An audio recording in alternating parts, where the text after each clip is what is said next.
جب پاکستان میں 8 فروری کے انتخابات کے نتائج موصول ہوئے تو رانا ثناءاللہ نے انکار کر دیا کہ جناب میں کسی عہدے پر نہیں بیٹھوں گا۔ خواجہ صاحب نے آج تک انکار جو کیا اس پر قائم ہے، اور رانا صاحب سے گزارش کی گئی کہ آپ آئیں اور پارٹی کو جوائن کریں۔ ابتدا میں رانا ثناءاللہ اتنے زیادہ لیتھل قسم کے بیانات اور اس میں جو تنقید تھی آپ کو نظر نہیں آئے گی، کیونکہ ان کو معلوم تھا کہ جب ہم عوام میں جا کر ان کے لیڈر کے حوالے سے ایسی باتیں کریں گے اور ایک ایسی مینڈیٹ کے خلاف بات کریں گے تو لوگ ہمارا گریبان پکڑیں گے کہ بھئی آپ تو ہار گئے، آپ کے پلے تو کچھ نہیں ہے۔ پھر انہوں نے سینیٹر کی کرسی کو سیکیور کیا اور پھر آہستہ آہستہ ان کے بیانات میں مزید اب تیزی آ گئی ہے۔ تو رانا ثناءاللہ صاحب جو باتیں کر رہے ہیں، اختیار ولی صاحب بھی ویسی ہی باتیں کرتے ہیں، اور یہ بھی ہارے ہوئے تھے، ناراض ہو کر گھر بیٹھ گئے، پھر ایک دم سے انہیں کوارڈینیٹر وزیر اعظم کا لگا دیا جاتا ہے، پروٹوکول ملتا ہے، پاکستان کے ٹیلی ویژن چینلز کے اوپر ایئر ٹائم ملتا ہے۔ تو ایسے لوگوں کا جن کا مینڈیٹ سے صرف کوئی تعلق نہیں، کوئی رشتہ داری نہیں ہے، یہ صرف اقتدار کی راہداریوں میں سہاروں کے ذریعے، بیساکھیوں کے ذریعے پہنچتے ہیں، وہ آج عمران خان یا عمران خان کی ٹیم کے بارے میں باتیں کر رہے ہیں۔ اختیار ولی کی سر کوئی اوقات نہیں، یہ کہنا ہے شفیع صاحب کا۔ پھر انہوں نے ایک اور بات کہی کہ 8 اکتوبر سے لے کر آج تک سہیل افریدی ان سے ہضم نہیں ہو رہا۔ سہیل افریدی عمران خان سے ملاقات کرنے اڈیالہ جیل جاتے ہیں لیکن ان کی ملاقات نہیں کروائی جاتی۔ یہ خیبر پختونخوا کے مینڈیٹ کی توہین ہے۔ یہ سب باتیں عوام کو غصہ دلا رہی ہیں۔ دیکھیں ایک بات یاد رکھیے گا کہ ہمیں یہ جتنے بھی جو لٹل منینز ہیں اس حکومت کے اور پاکستان کی اسٹیبلشمنٹ کے، ماضی میں یہ ملاقاتیں نواز شریف صاحب سے کرتے رہے، لندن تک یہ ملاقاتیں ہوئی۔ پاکستان پیپلز پارٹی نے ان کو منع کیا کہ یار یہ کام مت کرو، لیکن پیپلز پارٹی یا یہ تمام سیاسی جماعتیں ایک اسٹیج ڈرامے کے اداکار ہیں جی، اور اسکرپٹ رائٹرز ان سے یہ کام کرواتے ہیں، اور جو ان کو سوٹ کرتا ہے وہ کردار کا گیٹ اپ یہ کر لیتے ہیں۔ پاکستان پیپلز پارٹی ماضی میں انکار کر رہی تھی، لیکن کوٹ لکھپت جیل میں جو چھوٹے زرداری صاحب ہیں وہ جا کر ملتے رہے۔ اس وقت آپ کو یاد نہیں تھا کہ کس ناطے سے قیدی سے آپ کی ملاقاتیں ہوتی ہیں۔ پاکستان کی تاریخ میں کیا دنیا کی تاریخ میں سر ایسا کوئی آپ کو شاہکار نہیں ملے گا جہاں پر ایک مجرم کو نکال کر جیل سے آپ نے لندن بھیج دیا اور وہ پھر وہاں پر ایک ڈیل کر کے پاکستان میں واپس آ جاتا ہے اور کہا جاتا ہے کہ دیکھو تمہارا لیڈر آ گیا، اصل مسیحا جو تمہیں اس نظام کے جو دشمن ہیں ان سے چھٹکارا دلوائے گا۔ کبوتر اڑائے، پھر بعد میں ہار گئے، ہاتھوں کے طوطے اڑ گئے۔ تو یہ ان کی سر ساری کی ساری سیاست ہے۔ مینا خان افریدی صاحب یہ کہتے ہیں کہ وزیر اعلیٰ سہیل افریدی کی ویڈیو 9 مئی کی ہے ہی نہیں بلکہ زمان پاک کی ہے، کیونکہ کل اختیار ولی نے ایک ویڈیو پریس کانفرنس میں چلوائی کہ Mina Khan Afridi corps commander house پر حملہ کر رہے۔ مختلف بڑے چینلز نے بھی یہ ویڈیو چلوائی۔ میں تو یہ کہتا ہوں جی کہ دیکھیں آپ کو ایک پورا اپنا جو میڈیا سیل ہے اس کو ایکٹیو کریں، آپ کے پاس ذہین لوگ موجود ہیں، اور نکالیں ان ویڈیوز کو، جس نے اس کو ٹویٹ کیا، ری ٹویٹ کیا، اس کے خلاف ایکشن لیں۔ پاکستان میں جہاں جہاں بھی آپ مقدمات بنا سکتے ہیں آپ مقدمات بنائیں۔ کے پی کے اندر کم از کم ضرور مقدمہ بننا چاہیے، اور ان کو قانون کے دائرے میں لا کر کھڑا کریں اور ان سے پوچھیں کہ یار یہ جو ویڈیو تم نے چلائی ہے اس کا سہیل افریدی سے کیا تعلق ہے، اور اگر یہ ڈاکٹرڈ ہے اس کا بھی ایک فورینسک کروایا جائے اور ان کو ان کے گھر تک چھوڑ کر آئیں۔ اگر آپ نے اسے اسی طرح چھوڑ دیا تو پھر کل کو ایک اور تنقید، پھر یہ تنقید در تنقید جو ہے یہ سلسلہ شروع ہو جائے گا۔ پاکستان کی سر اسٹیبلشمنٹیں اپنے یہ جو چھوٹے ہیں ان کو چھوڑا ہوا ہے اور وہ تنقید کر رہے ہیں اور اس قسم کے بےہودہ الزامات جو وہ لگائے جاتے ہیں۔ دوسری چیز انہوں نے یہ اعلان کیا جی کہ 9 مئی ریڈیو پاکستان حملے کی انکوائری کے لیے کمیشن قائم کیا جائے گا۔ دیکھیں یہ قائم کیا جائے گا، ہم کریں گے، ہم ہوگا، وہ دن ضرور آئیں گے۔ بھائی جان فوری طور پر کمیشن قائم کر کے ایک رپورٹ حاصل کی جائے، اور وہ کام جو ڈیلیز علی گنڈا پور نے کیے وہ آپ کام مت کیجیے گا۔ تو آپ نے اپنے ہر محاذ کو مضبوط کرنا ہے، انہیں اور ان کے بیانیے کو احتساب کے دائرے میں لا کر کھڑا کریں۔ آج ایک انتہائی افسوسناک چیز جو دیکھی گئی پاکستان کے میڈیا کی طرف سے، جب بیرسٹر سیف گفتگو کرتے ہیں تو ان کو تو لائیو دکھایا جاتا ہے، بلکہ سٹینڈنگ آرڈرز ہیں پی سی آرز کے اندر کہ جناب اس کے اوپر آپ نے ریئیکشن لینا ہے بیرسٹر سیف صاحب کا۔ وہ آ جاتے ہیں اور بیپر دیتے ہیں، حکومت کے اوپر تنقید کرتے ہیں، گھر چلے جاتے ہیں۔ لیکن جب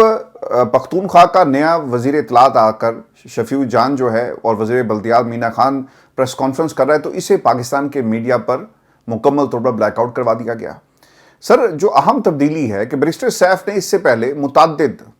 انٹرویوز دیے، متعدد آپ کو ان کے بیپرز ملیں گے جسے ٹی وی پر دکھایا جاتا ہے۔ تو یہ بھی ایک دلیل ہے کہ بیرسٹر سیف کن کے بندے تھے اور وہ کن کی طرف سے پاکستان تحریک انصاف میں ایک طرح سے انڈکٹ کیے گئے، اور پھر آپ دیکھ لیں۔ اور پھر ایک اور الزام بھی یہ لگایا گیا کہ سہیل افریدی صاحب کی کور کمانڈر صاحب سے 2 ملاقاتیں ہوئی۔ اگر 2 ملاقاتیں ہوئی ہیں تو سر اس کا کوئی ریکارڈ بھی موجود ہوگا۔ ایک تو ریکارڈ پر موجود ہے، مگر یہ ہتھ کنڈے اپنائے جا رہے ہیں کہ کسی طرح سہیل افریدی کو کنٹروورشل بنائیں اور یہ بتایا جائے کہ دیکھو یہ پاکستان کی اسٹیبلشمنٹ سے جا کر خفیہ ملاقاتیں کر رہا ہے، اور پاکستان تحریک انصاف کے اندر جو نوجوانوں کا ایک باقاعدہ حصہ ہے وہ ان پر تنقید شروع کر دیں اور کہیں کہ دیکھو یہ بھی علی امین گنڈا پور جیسا نکلا۔ ایک اور سازش شاہ محمود قریشی صاحب جی، بتایا جاتا ہے کہ آنے والے کچھ دنوں میں شاید ان کو رہائی مل جائے، ان کے کیسز جس سپیڈ سے آگے بڑھے یا پھر جو ان کے خلاف پروسیکیوشن نے ثبوت پیش کیے وہ ناکافی تھے اور ان کی رہائی کی ایک صورت جو ہے وہ بن رہی ہے، تو اس سے پہلے ان کو بھی کنٹروورشل بنانے کی کوشش کی گئی۔ بعض لوگوں کا یہ خیال ہے کہ جن لوگوں کی ملاقاتیں کروائی گئی اوبویسلی یہ وہ لوگ تھے جن کا پاکستان تحریک انصاف سے اب کوئی تعلق نہیں ہے، جو خیر بات کہہ چکے۔ ان کی ملاقات کروا کر ان کی تصویریں باہر نکلوانے کا مقصد یہ تھا کہ شاہ محمود قریشی کو بھی کسی طرح کنٹروورشل بنایا جائے اور پاکستان تحریک انصاف کے اندر سے یہ تمام باتیں جو ہیں ان کو باقاعدہ طور پر جگہ ملے سوشل میڈیا کے اوپر۔ اب ایک بات آپ نے دوستو یاد رکھنی ہے کہ شاہ محمود قریشی صاحب، ہم بھی ان پر تنقید کرتے رہے، لیکن دوستو شاہ محمود قریشی صاحب آج تک عمران خان کے ساتھ ڈٹ کے کھڑے ہیں ایک سچے سپاہی کی طرح، اور وہ پیچھے نہیں ہٹے، تو ان کو بھی کنٹروورشل بنانے کی جو ہے وہ کوشش کی جا رہی ہے۔ آج سلمان اکرم راجہ سے جی شاہ محمود قریشی صاحب کی ملاقات ہوئی، 20 منٹ تک یہ ملاقات جاری رہی۔ شاید وہ پریشر تھا جو آبویسلی سوشل میڈیا پہ بھی آپ کو ملے گا، اور کچھ لوگ جا کر اس بات کا انہوں نے اظہار بھی کیا کہ آپ جا کر ڈیلا بیٹھتے ہیں، آپ باقی جگہوں پر جا کر ملاقاتیں کرتے ہیں، لیکن شاہ محمود قریشی، اعجاز چودھری، محمود الرشید یا پھر جو چیمہ صاحب ہیں ان سے ملاقاتیں کیوں نہیں ہوتی؟ تو اس کے بعد سلمان اکرم راجہ نے جا کر یہ ملاقات کی ہے۔ اب اس میں گفتگو کیا ہوئی یہ الگ معاملہ ہے، لیکن سلمان اکرم راجہ سے جو سوال پوچھا ہے مطیع اللہ جان نے کہ آپ کے خیال سے عمران خان کب تک رہا ہو جائیں گے، تو سلمان اکرم راجہ صاحب نے اس کا جواب دیا کہ جناب دیکھیں یہ ہوگا اور یہ اچانک ہوگا، یہ کوئی بہت دور کی بات نہیں، یہ جو ڈھکوسلا ہم پر مسلط ہے اس نے ختم ہونا ہے، کیونکہ وہ یہ کہہ رہے تھے کہ کسی بھی وقت۔ دوستو ایک بات آپ نے یاد رکھنی ہے کہ پاکستان میں عمران خان کی رہائی کے راستے میں اگر کوئی چیز رکاوٹ ہے تو وہ خان صاحب خود ہیں۔ اگر وہ آج اس نظام کو مان لیں، اس نظام کو بنانے والوں کو مان لیں، حکومت کو تسلیم کر لیں، تو ان کی رہائی ہو جائے گی۔ صرف قیمت آپ کو اس کی ادا کرنی پڑے گی کہ آپ نے جمہوریت کو ہمیشہ کے لیے خیر بات کہہ دینا ہے۔ پاکستان میں جمہوریت کی اگر کوئی جنگ لڑ رہا ہے یا آخری کوئی امید ہے تو وہ عمران خان کا یہ سٹانس اور عمران خان کی جو قید ہے، ادروائز جمہوریت پاکستان میں سر کب کی کوچ کر چکی، اور ہر ادارے کے اندر آپ کو ان کا کوئی نہ کوئی نمائندہ جو وہ نظر آ رہا ہے۔ ایک سوال ان سے یہ بھی ہوا کہ توشہ خانہ کیس کے اندر کیا کوئی فیصلہ ہوگا، تو اس پر سلمان اکرم راجہ نے جواب دیا کہ ہمیں یہی نظر آتا ہے کہ پہلے توشہ خانہ کیس میں سزا ہوگی اور پھر القادری ٹرسٹ کیس سزا معطلی کی اپیلیں سنی جائیں گی۔ ایک سزا ہوتی ہے، دوسرے کو معطل کر دیا جاتا ہے، اور یہی پیٹرن پاکستان کے اندر چل رہا ہے۔ دیکھیں پاکستان میں کچھ لوگوں کا یہ خیال تھا کہ عمران خان جیل نہیں کاٹ سکیں گے، اور انہوں نے وہ جیل کاٹ کے دکھائی۔ پاکستان میں محمد زبیر صاحب کی اگر آپ گفتگو سنیں تو وہ یہ کہتے ہیں کہ جناب ہمیں یہ بتایا گیا تھا کہ عمران خان ایک دن بھی جیل میں نہیں رہے گا، تو ہم نے سوال کیا کہ جناب کیوں جیل میں نہیں رہے گا، تو ان کے الفاظ ہیں کہ رانا صاحب نے ٹی وی پر انٹرویو میں کہا کہ ہمیں بتایا گیا تھا کہ عمران خان گرفتار ہوا تو 2-3 دن میں بیٹھ جائے گا کیونکہ وہ ڈرگز لیتا ہے، لیکن عمران خان کی کریج، ڈیفائنس، ریزیلینس نے سب کو مات دے دی۔ الیکشن سے پہلے اس کے خلاف گھٹیا ترین شرمناک عدت کیس بنایا گیا، اور اس کے پیچھے سوچ یہ تھی کہ عوام سوچے گی کہ وہ اچھا مسلمان نہیں، لوگ اس کو ووٹ نہیں دیں گے، لیکن پاکستان میں سے لوگوں نے ووٹ دیا۔ اور پھر سے یہ جو نیا گروپ جو ہے، پرانا گروپ اسے کہیں یا نیا گروپ کہیں، وہ آپ کو کیا بتا رہا ہے؟ وہ ایک نیا بیانیہ یہ بنا رہا ہے کہ عمران خان کے بارے میں ہم پہلے بھی کہہ چکے، شاہ محمود قریشی صاحب کی یہ رائے تھی کہ وہ پارٹی کے عہدے سے استعفیٰ دے دیں اور کسی اور کو چیئرمین بنا دیا جائے، تو اس سے پارٹی کو ایک سپیس ملے گی۔ سر پارٹی کی چیئرمین شپ تو خان صاحب نے کسی اور کے حوالے کر دی، کیا آپ کو وہ سپیس مل گئی؟ نہیں ملی۔ تو یہ لوگ ماضی میں بھی غلط تھے اور آج بھی غلط ہیں۔ علی امین گنڈا پور کے جانے کے بعد بہت سارے کردار آج بھی پاکستان تحریک انصاف اور عمران خان کے بیانیے کو نقصان پہنچا رہے ہیں، کیونکہ خان صاحب نے یہ فیصلہ کر لیا کہ بھی میں نے ڈیل نہیں کرنی اور میں نے کسی سے بات نہیں کرنی۔ اگر اسٹیبلشمنٹ مجھے باعزت بری کرتی ہے تو ٹھیک ہے، ہم اپنی اس جدوجہد کو نہیں تو اسی طرح جاری رکھیں گے، جیل میں پڑے ہوئے ہیں اور پڑے رہیں گے، چاہے ہمیں 10 سال گزارنا پڑے، لیکن ہم اس کے آگے سرنڈر نہیں کریں گے۔ علی محمد خان صاحب نے کہا کہ عمران خان کو ڈالا جیل میں، کہا تھا کہ بات چیت سے باہر نکلیں، آپ کا اور قوم کا وقت ضائع ہو رہا ہے۔ یہ بات درست ہے، لیکن اگر عمران خان اس ڈیل کی سیڑھی کو استعمال کرتے ہوئے باہر آ گئے تو سر پھر عمران خان میں اور ان میں کوئی فرق نہیں رہے گا۔ آج پاکستان میں اگر کوئی جمہوریت کی بات کرتا ہے، یا جمہوریت تھوڑی بہت آپ کو نظر آ رہی ہے، وہ KPK میں ہے۔ عوام اگر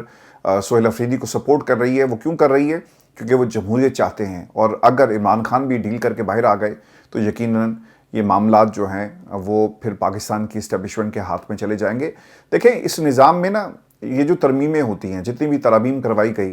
وہ عمران خان کو مد نظر رکھ کر کروائی گئی ہیں۔ آج بھی ایک ترمیم کی بازگشت اس وقت ہم سن رہے ہیں، اور وہ کیا ہے، 27ویں ترمیم ہونے جا رہی ہے۔ اس سے پہلے بھی اس قسم کی باتیں ہوئی، اور جو بیرسٹر عقیل ہیں جی، وہ یہ کہتے ہیں کہ انہوں نے ابھی تک 27ویں ترمیم کے ڈرافٹ پر کام شروع نہیں کیا، اور خرم دستگیر صاحب نے کہا کہ میری کچھ سینئر رہنماؤں سے بات ہوئی، انہوں نے یہ دو ٹوک الفاظ میں کہا کہ 27ویں ترمیم پر فی الحال کوئی کام شروع نہیں ہوا، یہ صرف افواہیں ہیں۔ دیکھیں ایک بات یاد رکھیے گا کہ اعظم نذیر تارڑ صاحب نے شاہ زیب خانزادہ کے پروگرام میں یہ بات کہی تھی کہ کوئی 26ویں ترمیم نہیں آ رہی، اور یہ صرف جھوٹ کا پلندہ ہے، اور پھر کچھ دنوں کے بعد نہ صرف ترمیم آئی بلکہ لوگوں نے اس کے اوپر ووٹ بھی دیے، اور جو ڈرافٹ اگر کہیں پر موجود ہے اس پہ کام ہو رہا ہے، حکومت کے پاس نہیں ہوگا، یہ بات ہم آپ کی مان لیتے ہیں، کیونکہ یہ ڈرافٹ سر کہیں اور سے آنا ہے۔ پاکستان کی اسٹیبلشمنٹ نے بھی سر کچھ لوگوں کو انگیج کیا ہوا ہے، اور ان کی مدد سے یہ ڈرافٹ تیار ہوتے ہیں اور پھر پارلیمان میں اسے بھیج دیا جاتا ہے۔ دیکھیں ایک بہت بڑی ترمیم آپ کرنے جا رہے ہیں، کوئی ڈیلیبریشن نہیں ہے، کسی کمیٹی میں بات نہیں ہوگی، کہیں پر اس کے اوپر بحث نہیں ہوگی، بلکہ لا کر سامنے رکھ کر نمبر پورے کر کے لوگوں کو کہا جائے گا کہ اس پہ جو ہے تم نے ووٹ دینا ہے، اور لوگ ووٹ دے دیں گے۔ تو یہ سر پاکستان میں 26ویں ترمیم کے حوالے سے جو ایک کوشش ہے وہ دوبارہ سے کی جا رہی ہے، اور بتانے والے یہ بھی بتاتے ہیں کہ شاید پاکستان میں مارشل لا کو ہمیشہ کے لیے نافذ کر دیا جائے، اور پاکستان کی جو اسٹیبلشمنٹ کا کردار ہے اسے ایک پرمننٹ فیچر کے طور پر لے کر آئیں گے۔ اس پر 27ویں ترمیم کے اندر کام ہو رہا ہے۔ اگر یہ سب کچھ ہو گیا تو پھر تو سر ملک کے اندر یہ جو جمہوریہ پاکستان، اسلامی جمہوریہ پاکستان جو آپ نے نام رکھا ہے،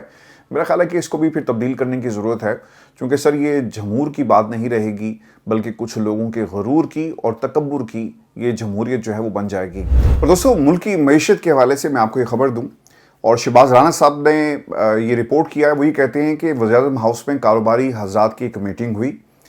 اس میں وزیراعظم کو واضح طور پر بتایا گیا کہ ہماری برآمدات تیزی سے گر رہی ہیں، نئی صنعتیں لگنے کی بجائے پرانی صنعتیں بند ہو رہی ہیں، غیر ملکی سرمایہ کار ملک سے بھاگ رہے ہیں، آپ کچھ کریں، اب کچھ نہ کیا تو بہت دیر ہو جائے گی۔ سر دیر تو ہو چکی ہے، اور پاکستان میں یہ جو مشکلات ہم نے اپنی اکانومی کے لیے کھڑی کی ہیں، اس کا کسی کے پاس کوئی حل جو ہے وہ موجود نہیں ہے، اور پاکستان میں کچھ لوگ جو ہیں وہ اوبویسلی ان کی کوشش ہے کہ اس حکومت کو دھکا دیا جائے، ملک کے اندر جو جمہوریت ہے اسے ختم کر کے پاکستان کی اسٹیبلشمنٹ کا ایک پرمننٹ کردار آئین میں رکھ دیا جائے۔ اور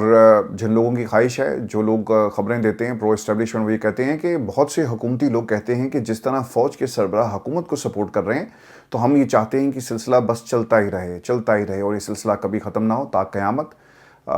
چلتا رہے۔ اس کے اوپر سائرہ بانو نے کمنٹ بھی کیا۔ تو سر ان کے پاس سر کوئی پالیسی نہیں، مسئلہ اس کے کہ ایک پیج کو ہم قائم و دائم رکھیں اور ایک پیج چلتا رہے، اور ہائبرڈ نظام اسی طرح پاکستان کے آئین کے ذریعے بھی اس کو ایک آئینی شکل دینے میں اب ہم کامیاب ہو جائیں۔ میں آپ کو ویڈیوز یہ بھی خبر دے دوں کہ پنجاب میں جو پابندی ہے یہ ابھی بھی لگی ہوئی ہے، دفعہ 144، 7 روز کی توسیع کر دی گئی، 4 سے زائد افراد کا جمع ہونا جرم قرار دے دیا گیا ہے، لاؤڈ سپیکر، اشتعال انگیز مواد، فرقہ وارانہ تقاریر پر سخت پابندی عائد کی گئی ہے، اور راولپنڈی میں گاڑی پر سپیکر لگا کر سبزیاں فروخت کرنے والے شخص کے خلاف مقدمہ درج ہو گیا۔ یہ بڑا کام کیا جی آپ نے، زبردست۔ ویسے غریب کا پٹھا بیٹھا ہوا ہے، آپ اسے اور جو ہے دوبار کے ساتھ لگائیں۔ اور پھر یہ بھی بتایا جاتا ہے کہ تحریک لبیک پاکستان کے گرفتار کارکنان کے ساتھ سخت رویہ اپنایا گیا ہے، اور پریس کانفرنسز کروائی جا رہی ہیں۔ ایک خبر اور بھی تھی، اور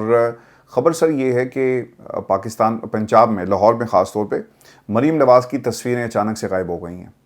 اب اس کی وجہ کیا ہے؟ لوگوں نے اس پر کچھ اپنی رائے کا اظہار کیا۔ ایک دوست ہیں، انہوں نے سوشل میڈیا کے لیے ایک پیس کیا جس میں وہ بتا رہے ہیں، لوگوں سے سوال کر رہے ہیں، تو لوگ آپ کو مریم نواز کی تصویریں جو غائب ہوئی ہیں اس پر اپنے کمنٹس دیتے ہوئے نظر آئیں گے۔ اب یہ تصویریں کیوں غائب ہوئی، وجہ کیا تھی؟ پہلے اسکریننگ پھر تصویریں غائب ہوگی، کیا مریم کو کسی نے کہا کہ تصویریں غائب کریں اور یہ تصویریں لگانا جو ہے وہ ٹھیک نہیں ہے؟ وجہ کیا ہے، اس پر ضرور کمنٹ کیجیے گا۔ یہ آج کی ہماری ویڈیو تھی، اگلی ویڈیو میں آپ سے جلد ملاقات ہوگی، اجازت دیجیے، اللہ نگہبان۔